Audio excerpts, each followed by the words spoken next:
Hi, Paul here from Photo Genius. Welcome to my channel, which is dedicated to helping you get more from your digital camera so you can take better photos. I upload new videos every single week, photography tutorials. I share tips, tricks, do occasional gear reviews as well. So if you're new here, please consider subscribing. This video is all about the Photo Genius Photography Challenge number 16, which is all about double exposures. Now, what is meant by double exposure? Well, this is the art, if you like, of taking two separate images and then merging them together to create something brand new, something artistic, something creative, sometimes something surreal. Now, this technique is actually nothing new. In 1882, a French scientist called Etienne Jules Marie invented a device known as the chronophotographic gun to photograph and study movement. Now, despite the look and the name, it wasn't actually a gun, but it could shoot up to 12 frames per second and record them as a single image.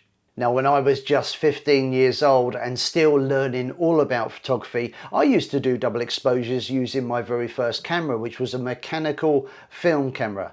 Now, with digital cameras and digital processing, it certainly is a lot easier. There's a few different ways in which you can do it. I'm going to cover them all in this video, but I think this is going to make for a really fun photography challenge. Now, for those of you who might be visiting this channel for the first time, let me explain to you briefly how the challenges work. Every single month, I post a new video to YouTube, and in the video, I announce the challenge theme for the month and also share some tips on how you might want to approach the theme. The themes are selected to try and encourage you to try different techniques out, photograph things you might not normally photograph, and all these things, I think, can help make you a better photographer. Now then, you're invited, if you want to share your images to social media so I and others can see them. We have a Facebook group set up especially for the challenge. It's free to join. There's a link below this video if you want to find out more. Of course, you can also share your images to Instagram. Now, so that I and others can see your images, there is a different hashtag for every single challenge. Please use the hashtag because it does help others find them. This month's hashtag is PGC16. Now, I'm really excited about seeing your double exposure images, and there are a few different ways in which you can create a double exposure. Number one is in camera, number two is using a free app, and number three is using Photoshop for those of you who are lucky enough to have Photoshop. Now, I'm going to cover all three. I'm going to take you through it step by step, and let's begin by looking at how to create a double exposure in camera. Now, don't worry if your camera doesn't have this feature built in. You can still take part in this month's challenge, because in a moment I'm going to show you how you can take two photos using your digital camera and then merge them together using a free app to create a double exposure. Now, with any double exposure, we have to begin with an image, and for my first photo I took a picture of the angel on the top of our Christmas tree. Not all cameras will give you the ability to shoot double exposures in camera, but if you can find it, it's usually called double or multiple exposure. Here I'm using a Canon 80D. So the first thing I need to do next is select multiple exposure again and enable this option. Choose the number of exposures, and I'm going to go for 2, of course, because this is a double exposure. And then I need to select an image. So I press set. I'm going to select the image I took earlier of the angel on the top of the tree, and this image will be the first image used for my multiple exposure.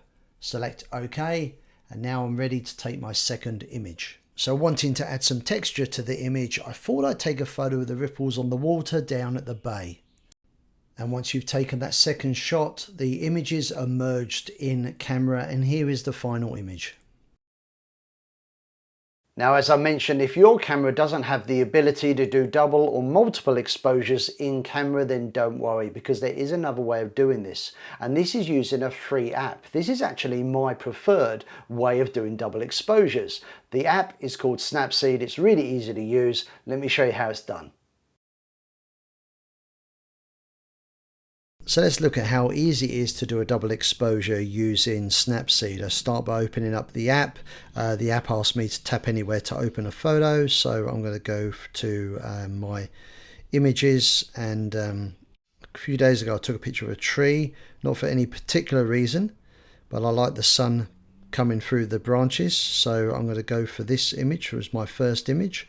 Now I need to choose another image to lay on top, so I'm going to go to Tools. From the menu I'm going to select Double Exposure, and now I'm going to click on the icon at the bottom so I can choose another image, and somewhere in my camera roll I've got an image here that we're going to use. There you go. So this is a picture of my kids on the beach, and as you can see, it's laid the image over the top of the tree. I can move the image around, I can resize, and if I go down to the little opacity button, I can play around with the opacity. So I want to see the tree, obviously, so I think that looks pretty cool. I'm just going to zoom in a touch. I quite like that, actually. It's pretty neat. So when I'm happy with the look, I'm going to click the tick icon in the bottom right hand corner. I'm going to add a bit more color to it, so I'm going to go Tools. I'm going to select Vintage, and I love that. This applies a slightly vintage film look to the image. There's a bunch of different presets and colors you can choose from, but I do particularly like these. So I think I'm done. Nice and easy. I'm going to click on tick. I might just see if a square crop works better, so I'm going to go to crop, select square. Yeah, I think the square crop may work a little bit better. Let's just have a look. Yep, I'm done. That's it. That's my double exposure. It took a couple of moments to do in Snapseed. That is done. Click export so I can save it. Now, coming up next, I'm going to show you how to create double exposures using Photoshop. But before we get into it, a quick reminder that if you are posting your images to social media, please use the hashtag PGC16 so I and others can check them out. So I'm in Photoshop and I've selected two separate images of my daughter taken on separate days, both on the beach actually, and I'm going to show you a very easy way of merging your images in Photoshop. There is typically with Photoshop 100 different ways in which you can do things, but this is one of the simplest ways of doing this, and this will enable you to really quickly get a really cool double exposure effect. So what I'm going to do is I'm going to click on this image and I'm going to drag it onto the other image on the left. Now straight away I'm going to enlarge this image, and you can see I've dragged the image, but it doesn't really line up at the moment, so I'm just going to move it into position. Now I'm going to place it, or to begin with I'll just pop it in the middle here. Now I'm going to go over to the layers panel on the right hand side, and where it says normal I'm going to click on the drop down menu and use the arrow keys on my keyboard to flick through the different options, and what you will see is it will change the opacity and the way in which the images work with each other. There's lots of different options here, and which one works will depend on the image, whether it's a dark image, it's a light image. You will get some really crazy effects like this. But anyway, if you just skip through these and find the one you like, this is a really cool effect. Now, I noticed one earlier on that I particularly liked. I think, yeah, I like these two, overlay and soft light. I think I like overlay the best. So I'm actually going to click on the overlay text, and now I'm going to move the top layer around again. I think actually I like it over to the left. I think it looks pretty cool. Now we've got here a rectangular image and we've got a square image on top, so they don't really match. So what I'm going to do is do a square crop. So I'm going to press C, which is the shortcut for crop, ratio 1:1 for square, and I'm just going to move this into position.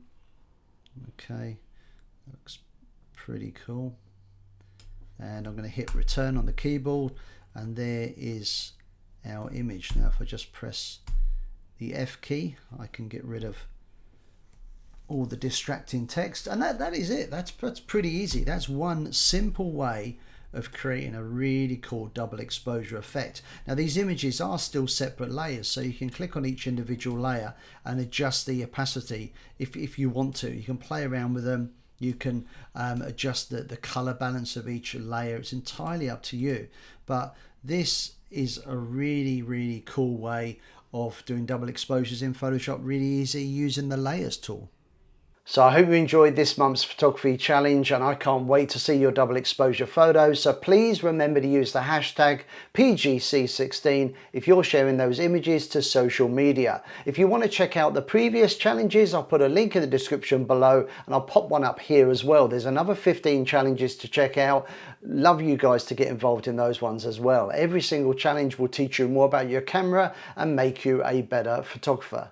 So if you've enjoyed this video, it really helps the channel if you give us a thumbs up. Consider subscribing to my channel, new videos every single week, and down below you can leave your comments, suggestions and questions. I hope to see you again sometime soon. See ya, bye.